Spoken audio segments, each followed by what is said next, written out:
I never made it, but I know what it takes. I'm motivated by a mix of emotion. Got my statement, and I'm reading it slow so I can. Bom dia, hoje estamos contando com a ilustre presença de um especialista em economia que vai tirar todas as nossas dúvidas sobre cheques. Pois, mesmo que hoje em dia são utilizados outros meios para pagamento, como por exemplo o cartão de crédito, ainda há pessoas que utilizam esse título de crédito. Estamos aqui com Murilo Paixão, professor de economia no Centro Universitário Jorge Amado, que irá esclarecer as nossas dúvidas. Bom dia, Murilo.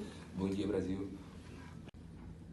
Nós costumamos ouvir muito falar sobre cheque sem fundo. O que significa isso e o que o beneficiário deve fazer em relação? Bom, o cheque sem fundos, ele ocorre quando o correntista não tem dinheiro suficiente em sua conta bancária.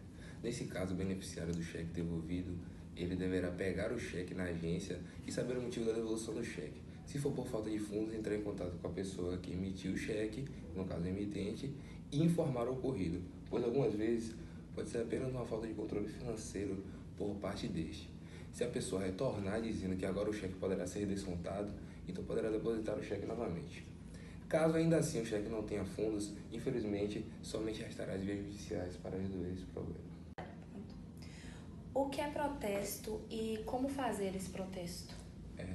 Pois bem, então, o protesto de cheque, ele é feito nas situações em que o cheque não tenha sido descontado por algum motivo. Não significa que o emissor do cheque vai pagar a dívida, porém é uma forma que o beneficiário tem de informar os órgãos de proteção ao crédito a respeito da situação ocorrida e negativar o nome do emitente, do cheque protestado, no caso. Para realizar esse protesto, o beneficiário deverá levar o cheque até o cartório de registro de protestos e seguir as informações que serão solicitadas. Nós ouvimos sempre falar em cheque sustado, cheque cruzado, cheque compensado, entre outras nomenclaturas. Você pode fazer um resumo do que significam essas expressões? Bom, um resumo.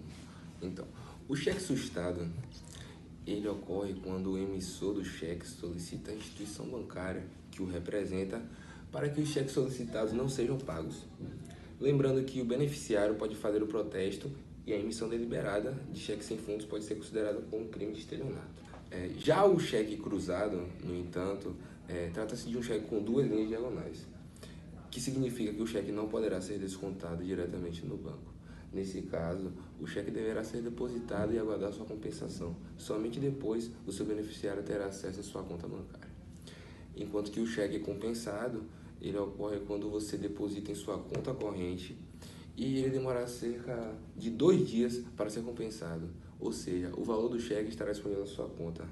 Para finalizar, vou falar sobre o cheque pré-datado, que funciona como cartão de crédito em pagamentos parcelados.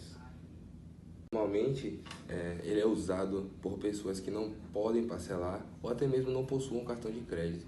O preenchimento de cada cheque deve ser realizado conforme acordo com o comerciante e ele somente poderá descontar nas datas acordadas com o cliente. O grande problema é que se o comerciante esquecer ou decidir descontar esses cheques antes das datas combinadas, o banco aceitará os cheques para o depósito normalmente. Isso pode trazer complicações para quem fez o repasse do cheque pré-datado. Senhor Murilo, é obrigatória a aceitação de cheques como meio de pagamento? Bom, na verdade não. Os fornecedores, comerciantes e outros não são obrigados a aceitar pagamentos em cheques, conforme o artigo 315, que expõe do seguinte texto.